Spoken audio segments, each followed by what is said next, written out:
पंतप्रधान नरेंद्र मोदी तिसऱ्यांदा पंतप्रधान पदाची शपथ घेणार आहेत। दरम्यान राज्यातून प्रतापराव जाधव, रक्षा खडसे आणि रामदास आठवले यांना मंत्रिपदाची संधी देण्यात आली आहे। ग्रामीण भागातल्या कार्यकर्त्याला मुख्यमंत्र्यांनी मंत्रिपदाची संधी दिली आणि त्याबद्दल आभार मानतो असं प्रतापराव जाधव म्हणाले। तर जनता माझ्या सोबत राहिली, सर्वांनी मला सपोर्ट केल्यामुळे, पाठिंबा दिल्यामुळे मला मंत्रिपदाची ही संधी मिळाली असं रक्षा खडसे म्हणाल्यात। तर रामदास आठवले यांना देखील मोदींच्या मंत्रिमंडळात पुन्हा मंत्रिपद मिळणार आहे। दरम्यान माझ्या पक्षाचा एकही खासदार नसतानाही मला तिसऱ्यांदा संधी मिळाली असं रामदास आठवले म्हणाले।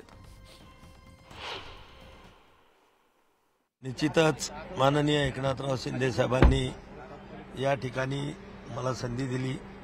खऱ्या अर्थानं आम्ही सगळ्यांनी श्रीकांत शिंदेंनी मंत्री व्हावं अशा प्रकारची आग्रह एकनाथराव शिंदे साहेबांकडे धरला होता, पण स्वतः श्रीकांत शिंदे साहेबांनी त्याला नकार दिला आणि एकनाथराव शिंदे साहेबांनी सुद्धा एका माझ्यासारख्या सामान्य शिवसैनिकाला, त्या ठिकाणी ग्रामीण भागातून आलेल्या एका शिवसैनिकाला या ठिकाणी मंत्रिपदाची संधी दिली। निश्चित त्यांच्या विश्वासाला कुठं तडा जाणार नाही अशा प्रकारचीच कामगिरी आम्ही आमच्या मतदारसंघामध्ये, महाराष्ट्रामध्ये आणि देशामध्ये करू। ह्यावेळेस खरोखर जनता माझ्यासोबत राहिली, सगळे मतदार राहिले आणि सगळ्यात महत्त्वाचं म्हणजे सगळ्या नेते मंडळींनी माझ्यावर खूप विश्वास दाखवला।